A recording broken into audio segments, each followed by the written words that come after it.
My channel. आज हम सीखेंगे डेप्रिसिएशन, उसके दो मेथड्स और डेप्रिसिएशन क्या रहता है।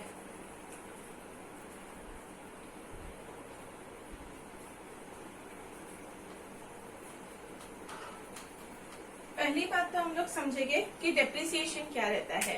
डेप्रिसिएशन यानी कि अभी तुम एक एसेट यूज कर रहे हो, फिक्स्ड एसेट होता है, जैसे कि मोबाइल होता है, लैंड मशीनरी, लैंड में अप्रिसिएशन होता है, मशीनरी ले लो, फिर बाद में दूसरी कोई भी फिक्स एसेट्स जैसे फर्नीचर वगैरह ले लो, तो उसका वैल्यू हम लोग जिस दिन खरीदते हैं उस दिन से जब हम लोग बेचने जाएंगे तब तक डिक्रीज हो जाता है, तो उसी को डेप्रिसिएशन बोलते हैं। तो depreciation is decrease in the value of asset due to its wear and tear. ठीक है, तो अभी इसको दो तरीके से कैलकुलेट किया जाता है। एक तो या तो आपको रेट दिया जाएगा और दूसरा विदाउट रेट।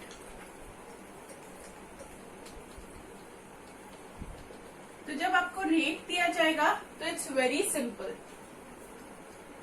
जैसे कि कॉस्ट ऑफ एसेट अगर ₹10,000 होगा और डेप्रिसिएशन रेट 10% होगा, तो डेप्रिसिएशन अमाउंट जो होगा इज इक्वल टू ₹10,000 इंटू 10%, जो 1,000 आ जाएगा। ठीक है, तो ये जो रहता है अमाउंट वो पर एनम रहता है। तो इसमें तो सिंपली रेट दिया गया था तो हम लोग ने डायरेक्टली इसका अमाउंट फाइंड आउट कर लिया, लेकिन जब रेट नहीं दिया गया रहता है तो तभी हम क्या करेंगे। तो चलिए देखते हैं पहले तो ये डिटेल्स दी गई होगी। अभी जो हम लोग इंस्टॉलेशन चार्जेस भी लेते हैं वो हमेशा कॉस्ट ऑफ एसेट में ही ऐड होता है, जो स्टार्टिंग में इनकर किया जाता है। तो इधर मैं इस एग्जांपल में इंस्टॉलमेंट नहीं,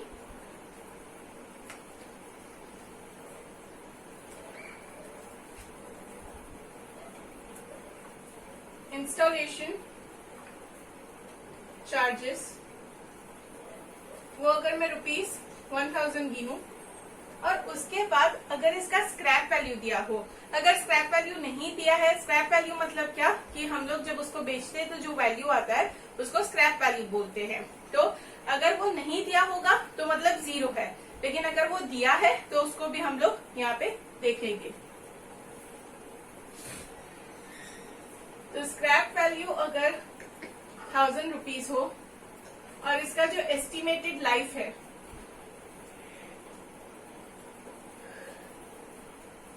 वो 10 इयर्स हो, तो हम लोग इसको कैसे सॉल्व करेंगे। तो इसके लिए एक फॉर्मूला है, depreciation is equal to original cost plus installation charges. मैंने बोला ना कि ओरिजिनल कॉस्ट में उसको ऐड कर देते, लेकिन स्क्रैप वैल्यू क्या है कि वो हमें मिलेगा, वो हमारा बेनिफिट है, ये सब हमारा एक्सपेंस है। तो इसलिए हम लोग स्क्रैप वैल्यू डिडक्ट कर देंगे अपॉन एस्टिमेटेड लाइफ, क्योंकि इतने साल हमारा ये जो है एसेट वो चलने वाला है। तो सब वैल्यूज डाल देते हैं। ये है 10,000 प्लस 1,000 माइनस स्क्रैप वैल्यू हमें 1,000 मिलेगा और एस्टिमेटेड लाइफ है 10। तो 10,000 प्लस 1,000 11,000, 11,000 माइनस 1,000 कम्स टू 10,000। तो 10,000 अपॉन 10 मतलब 1,000 पर एनम। ठीक है, तो इस तरह से हम लोग रेट फाइंड आउट कर सकते हैं। तो रेट से हमें अगर रेट दिया होगा तो ये अमाउंट आएगा, और अगर रेट नहीं दिया होगा तो हमें ये फॉर्मूला को यूज करना है। ठीक है, समझ आ गया हो तो आगे बढ़ते हैं दो मेथड्स की तरफ।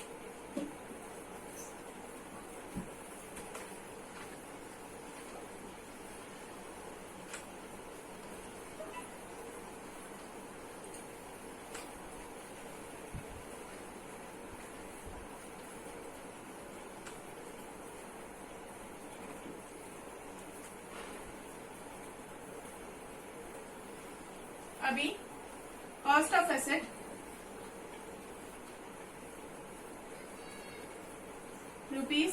₹10,000 हो, फिर रेट ऑफ डेप्रिसिएशन वो भी रुपीस नहीं, रेट दिया होगा 10% हो, और इसकी एस्टिमेटेड लाइफ जो है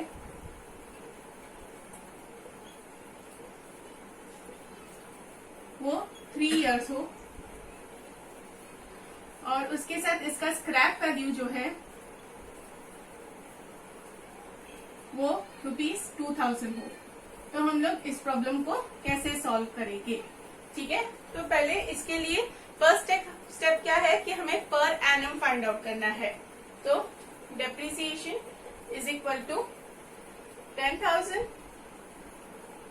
into 10%, which comes to ₹1,000 per annum. तो 3 साल जो हम लोग डेप्रिसिएशन चार्ज करेंगे वो 1,000 रुपीज होगा, ठीक है। तो अभी हम लोग स्टार्ट करते हैं डेप्रिसिएशन चार्ज करना। कॉस्ट ऑफ एसेट वो अभी 10,000 है, फिर फर्स्ट ईयर में इसका डेप्रिसिएशन लगेगा, डेप्रिसिएशन एट द रेट 10%, ये फर्स्ट ईयर का है।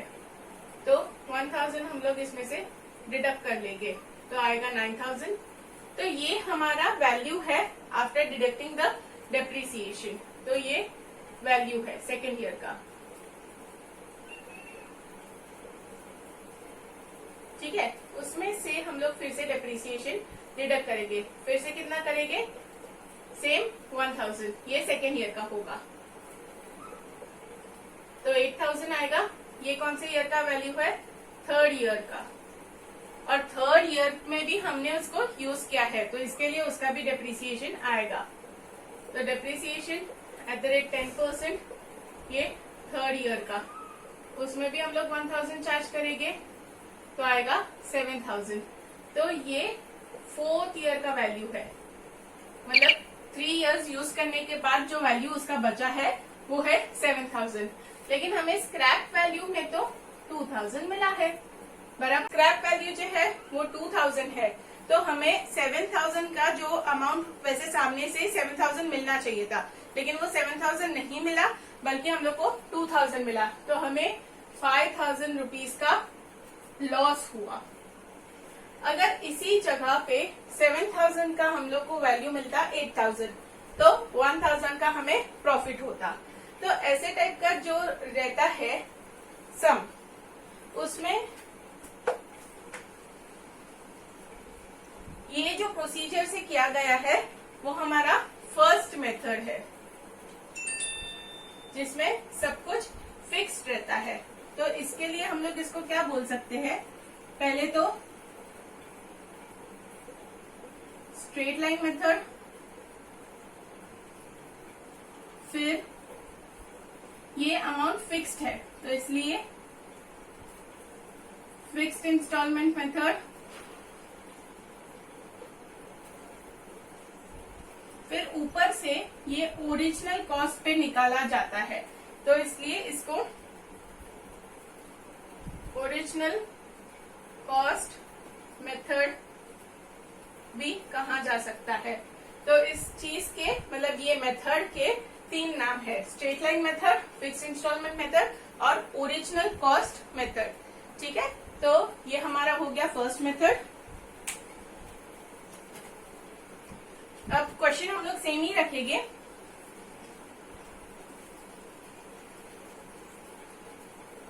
सेकेंड मेथड की तरफ जाएंगे।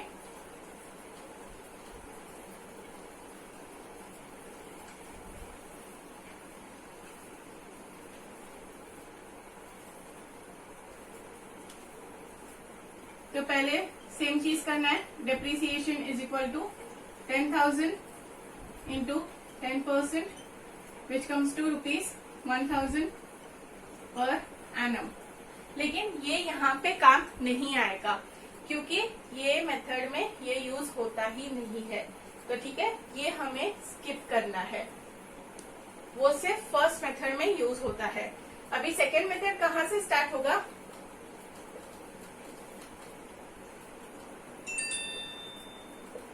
कॉस्ट ऑफ एसेट से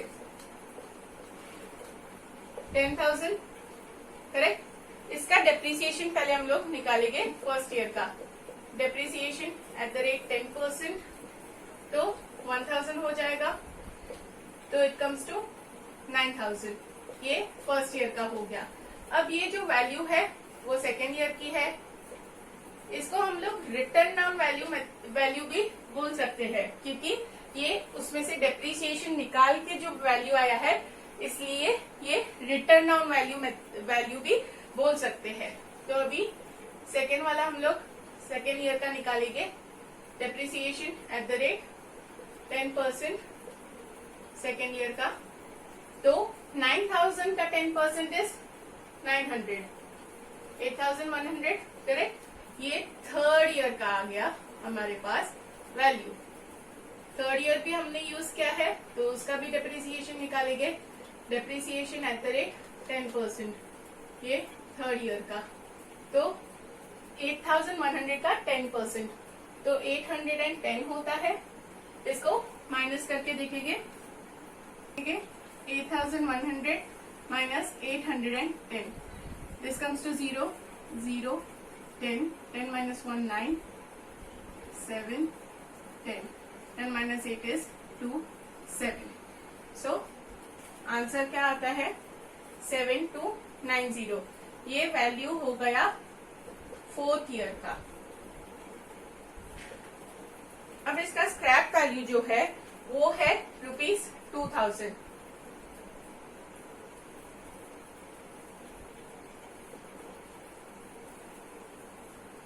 अब हमें प्रॉफिट हुआ कि लॉस। अगर हम लोग को 7,290 का सामान देना पड़े 2,000 में, तो हमारा तो लॉस ही हुआ ना। तो लॉस हमारा कितना हुआ, इसको सब्ट्रैक्ट कर देंगे 5290, इतने का हमें लॉस बेयर करना पड़ा। ठीक है, तो ऐसे करके ये सॉल्व होता है। अभी इस मेथड के नाम क्या है?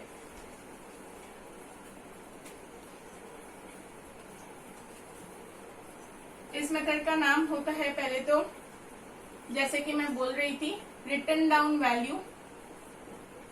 तो ये रिटर्न डाउन वैल्यू मेथड बोलते हैं इसको।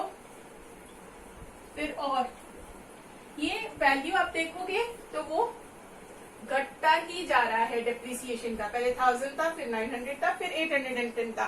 तो इसके लिए इसको डिमिनिशिंग